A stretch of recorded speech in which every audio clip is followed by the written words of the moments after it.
नमस्कार दोस्तों। आज की सभा में आपका स्वागत है। आज मैं आपको बतलाऊंगा कि जब कोई वस्तु उपलब्ध हो तब मांगा जाए तो उसके मिलने की गारंटी है, लेकिन यदि वस्तु उपलब्ध ही नहीं हो और उसकी याचना की जाए तो उसे मिलने की गारंटी नहीं होती, क्योंकि वस्तु है ही नहीं तो मिलेगी कहाँ से। यदि आपका रोजगार चल रहा हो, बहुत अच्छे दिन आ रहे हों, तो आपको बहुत परिश्रम करके भगवान से प्रार्थना करनी चाहिए कि मेरे भंडार भरे रहें, तो आपका रोजगार बहुत ज़्यादा तेज चलेगा और आपकी मनोकामना पूर्ण होगी, क्योंकि आपने समय पे धन मांगा है। जब आपका रोजगार आपके हाथ में हो, आपका सीजन चल रहा हो, तो वह वस्तु आपको ज़्यादा मिलेगी और उसमें भगवान की प्रार्थना से आपको ज़्यादा लाभ होगा। इसी तरह से कोई वस्तु मिले, ऋतु हो उस वस्तु की, कोई फल हो आ रहे हों, तो उस ऋतु में फल मांगोगे तो मिलेंगे।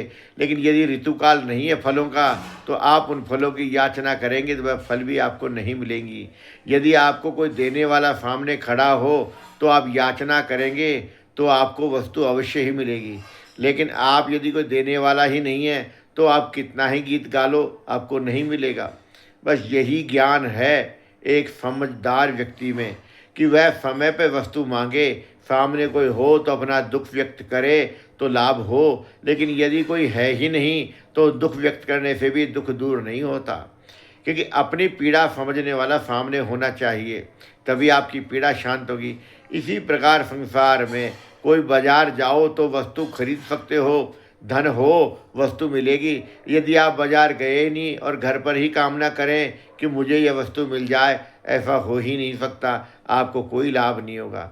इसी तरह के हर कार्य के अंदर देखा जाता है, यदि आपको सुखी जीवन व्यतीत करना है तो वस्तु की उपलब्धता देखें कि वस्तु है, तो आप भगवान से प्रार्थना करें कि भगवान मेरे लिए यह वस्तु मिल जाए, सुलभ हो जाए, ऐसी कृपा करो कि इसको मैं ले लूं।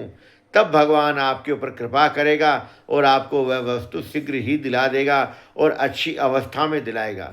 यही भगवान की करामात होती है। जो आदमी इस ज्ञान को जानता है वो जीवन में सुखी रहता है। इसलिए आप भी जब अवसर हो तो ये कार्य कर लेना चाहिए, अन्यथा कुछ दिन हरि भजन ही कर लेना चाहिए। यदि समय नहीं है तो हरि भजन कर लेना चाहिए, लेकिन समय आते ही व्यक्ति को कार्य कर लेना चाहिए। जय श्री राधे।